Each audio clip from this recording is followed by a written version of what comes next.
வணக்கம் ஃப்ரெண்ட்ஸ். இப்போ நம்ம இருக்கக்கூடிய இடம் வந்து பார்த்தோம் அப்படின்னா ஈரோடு மாவட்டம் பெத்தாம்பாளையம் பெருந்துறைன்னு உள்ளே சொல்லுவாங்க. இது நேந்திரன் வாழை நியர்பை ஒரு 9-10 மாதம் ஆகுது. எல்லாம் காய் வந்திருக்கு. இப்போ இந்த ஃபீல்டுக்கு வந்து 2 டோஸ் ஊசி போட்டிருக்கோம். ஒன்று வந்து சருகு நோய் பிரச்சனைக்காகவும் காய் ஊக்கத்துக்காக, நல்லா புடை இறங்கி வர்றதுக்கு காய் ஊக்கத்துக்காக. செகண்ட் டோஸ் வந்து பார்த்திங்கன்னா வண்டு பிரச்சனைக்காகவும் காய் ஊக்கத்துக்காகவும். லாஸ்ட்டாக கொடுத்த இது பார்த்திங்கன்னா இந்தளவுக்கு வண்டு பாதிச்சிருந்தது. பார்த்தா தெரியும் எந்தளவுக்கு வண்டு பாதிச்சிருந்துருக்குன்ட்டு. ஊசி போட்டதுக்கப்புறம் அந்த வண்டு கண்ட்ரோல் ஆயிடுச்சு. அந்த வண்டு இல்லை, ஜெல்லாம் ஊற்றிக்கிட்டு இருக்கும். அந்த வண்டு இல்லாமல் அப்படி காஞ்சிருச்சு. அதுலேயும் வந்து புடை வந்திருக்கு.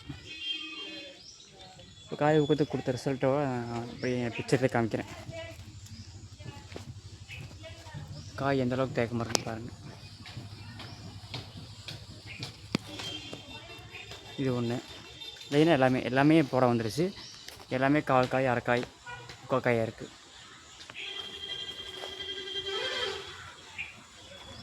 வண்டு கண்ட்ரோல் ஆயிடுச்சு. வண்டுக்கு நம்ம ஏதாவது பெரிய பிரச்சனை நேந்திரன் பொறுத்த வரைக்குமே அந்த வண்டு நல்லபடியாக கண்ட்ரோல் ஆகிருக்கு. காய் ஊக்கமும் பார்த்து காமிச்சிட்ருக்கேன். எனக்கு தெரிஞ்சு இது ஒரு 25 to 30 கிலோ வரும், கேரண்டியாக வரும். 25 to 30 கிலோவில் தாராளமாக வரும். ஸோ இந்தளவுக்கு இம்ப்ரூவ்மெண்ட் வந்து நம்ம கிடைக்கும். செலவும் கம்மி. மேன் பவர் நம்மளே சப்ளை பண்ணிடுறோம். அதனால் யாரும் மேன் பவர் தேட தேவையில்லை. மருந்து வாங்கி வச்சுட்டு ஒருத்தங்க மேன் பவர் தேடிட்டு இருப்பாங்க. மேன் பவர் கிடைக்காம இருக்கும்.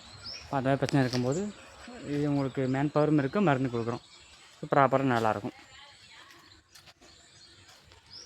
வேறு டவுட்ஸ் இருக்குன்னா நீங்கள் ஸ்கிரீனில் இருக்கிற நம்பருக்கு தாராளமாக கான்டாக்ட் பண்ணலாம். அது போக இந்த தேன் பூச்சி எல்லாமே நல்லா வரத்தை வந்து அதிகப்படுத்தும். அது கொஞ்சம் மெயின். மகன் சேர்க்கை நல்லா நடக்கும்போது இன்னும் கொஞ்சம் நல்லா பூ பிடிக்கும். இந்த ஃபீல்டு ஃபுல்லாகவே நம்ம ஸ்டெம் இன்ஜெக்ஷன் பண்ண ஃபீல்டு தான்.